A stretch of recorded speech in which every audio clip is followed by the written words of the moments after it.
Children working, breaking barriers in child labor. In 1820, children 15 and under were 23% of the workforce in the United States North. Children were especially common in the textile, wool, and paper mills. In 1880, the percentage of children aged 10 to 15 in the labor force was 32.5 for males and 12.2 for females. The percentage of children aged 10 to 15 in agricultural employment was 69.9 for males and 37.3 for females. Children also worked in mines underground. Here's how a South Carolina mill owner described the rationale for child labor in the mills. The unfortunate families back in the backwoods drifted to the cotton mills. When they drifted to the cotton mills, what was to be done? It is not possible for a man who has been working on a farm, who is an adult after the age of 21 years, for instance, to become a skilled employee in a cotton mill. His fingers are knotted and gnarled. He is slow in action, whereas activity is required in working in the cotton mills. Therefore, as a matter of necessity, the adult of the family had to come to the cotton mill as an unskilled employee, and it was the children of the family who became skilled employees in the cotton mills. For that reason, it was the children who had to support the families for the time being. I have seen instances in which a child of 12 working in the cotton mills is earning 1.5 times as much as his father. It was accepted because it could help pay off debt. People also believed that labor benefited children because they were avoiding the sin of idleness, and that child labor benefited society economically. When families were in debt, they sent their children to work to pay the debt off. After the Civil War, the cotton mills raised many Southern families out of poverty. Sometimes, mill owners provided a mill school, stores, and houses for working families. Although the mills still forced the children to work or nothing by only providing schooling for children from 5 to 12, but after 12, the children had to work in the mill. Also, parents eagerly put children to work.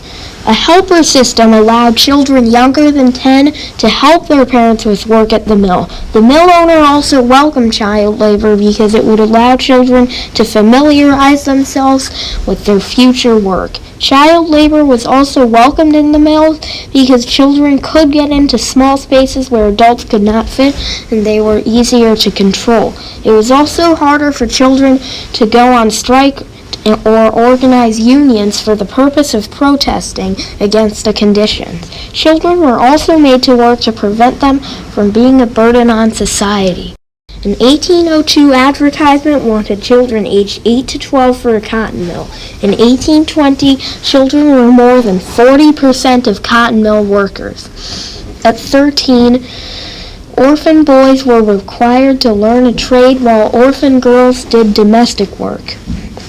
Some groups, like the Charles Loring Brace Children's Aid Society, or CAS, believed that the best way to get children away from poverty was for them to learn an honest trade, such as shoemaking. The CAS provided to orphan children in the 19th century. Because they thought that New York City did not have enough honest trades for the amount of orphan children, they got trains to move the children west. However, this attempt failed because those children were then forced to do child labor in the West.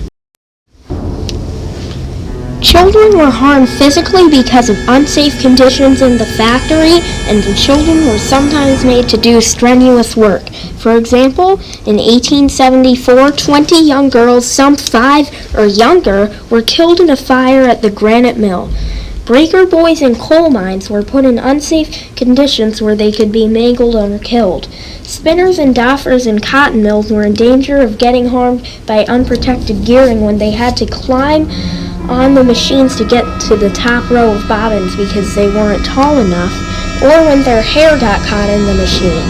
Children were also harmed mentally. One example was a petition that said, "We are not overworked and are satisfied and only ask to be let alone." This was signed by 3,000 mill employees. But 100 of the children could not sign their name and only marked their approval of the petition with an X. The spark of the child labor reform movement came when in Lawrence, Massachusetts, working hours went down from 56 to 54 hours because of a state law. Mill owners sped up machinery.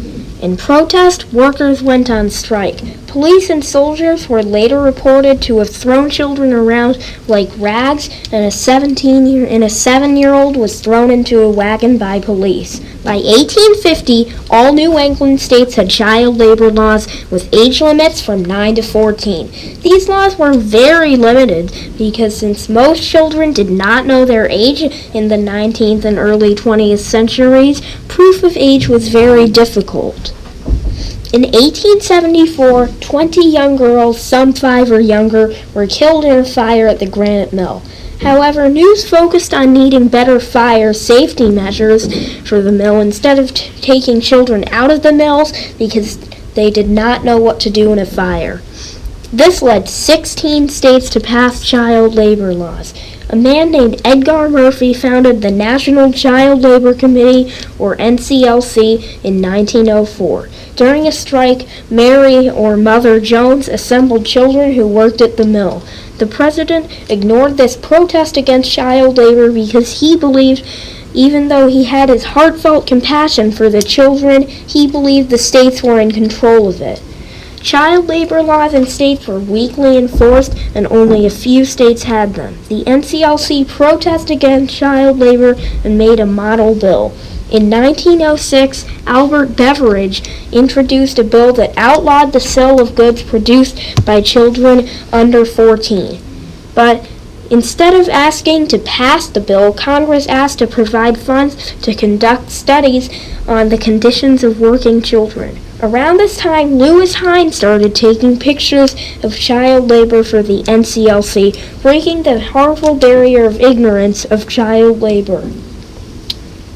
The lack of imagery of child labor at the time allowed people such as mill owners to advertise a good environment and good pay for children while they were actually not paying well and creating safety hazards such as unprotected gearing and broken glass. Therefore, the parents let their children go to the mills and work, not knowing that it was unsafe and they would not get good pay. Lewis Hine and other photographers took pictures of this condition, breaking the barrier of ignorance. Congress passed child labor laws such as the Keating-Owen Act in 1916 and 1918, but they were declared unconstitutional because mills gained support from some of the justices because some justices had an invested interest in the mills. A turning point for child labor support was during the Great Depression because then the people believed that all available jobs should go to men, decreasing child labor. In 1938, Congress passed the Fair Labor Standards Act, or FLSA, which gave a minimum wage, minimum amount of work hours per week, and limits of 16 years old for regular work and 18 for hazardous work. This act was the end of child labor. Fair Labor Standards Act actually created a barrier of protection. This was a good barrier. The barrier broken was actually the ignorance of child labor and ignorance of what it was like for the children.